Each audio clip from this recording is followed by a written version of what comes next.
मध्य प्रदेश विधानसभा चुनाव में बड़ी जीत के बाद भारतीय जनता पार्टी ने लोकसभा चुनाव की तैयारी शुरू कर दी है।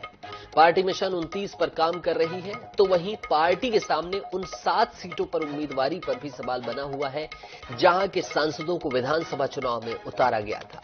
इनमें से 5 को जीत मिली थी, लेकिन 2 सीटों पर हार का सामना करना पड़ा था। देखिए इस संदर्भ में हमारी रिपोर्ट।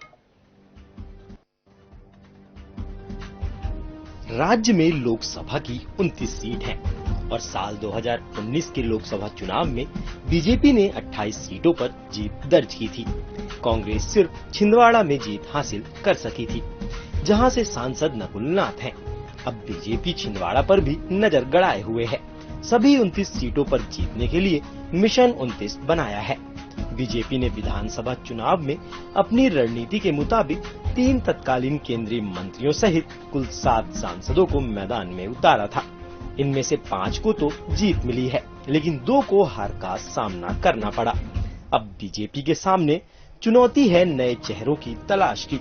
जो सांसद से विधायक बन गए हैं, उनके स्थान पर तो नए चेहरे चाहिए ही होंगे, मगर क्या उन्हें भी मौका दिया जाएगा जो विधानसभा तक का चुनाव हार गए? तो निश्चित तौर पर बीजेपी के विधायक हैं और उन्होंने जिस प्रकार की वैधानिक व्यवस्था थी उसका पालन किया, और इस सबके लिए प्रेरणा का संदेश है कि सबसे ऊपर कानून, नियम, संविधान, और विधायक के नाते पूरे क्षेत्र की जनता का दायित्व उनके ऊपर। यदि क्षेत्र में यदि किसी को असुविधा है और कहीं कोई वैधानिक प्रकरण पंजीबद्ध है, तो जैसी प्रक्रिया कहती है उसका पालन करते हैं। इसी को भाजपा कहते हैं। नरेंद्र सिंह तोमर मुरैना से सांसद थे और यह इलाका क्षत्रिय बाहुल्य माना जाता है। प्रहलाद पटेल को नरसिंहपुर से चुनाव लड़ाया गया और वह दमोह से सांसद रहे हैं। दमोह में ओबीसी मतदाता बड़ी तादाद में हैं। जबलपुर के सांसद रहे राकेश सिंह का संसदीय क्षेत्र सामान्य वर्ग की बहुलता वाला है। ऋतिक पाठक के संसदीय क्षेत्र सीधी में ब्राह्मण वर्ग प्रभावकारी है। इसी तरह उदय प्रताप सिंह का संसदीय क्षेत्र होशंगाबाद भी सामान्य वर्ग के प्रभाव का है।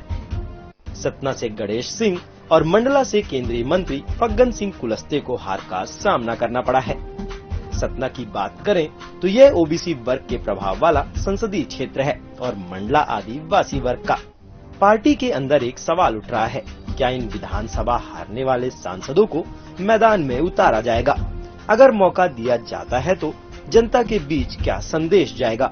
ऐसे में सतना में ओबीसी वर्ग और मंडला में आदिवासी वर्ग से जुड़े कार्यकर्ताओं की क्षमता का पार्टी आकलन कर रही है। हालांकि जीती हुई सीटों पर पार्टी के लिए उतनी मुश्किल नजर नहीं आ रही। अनुराग मालवीय, INS 24/7 भोपाल।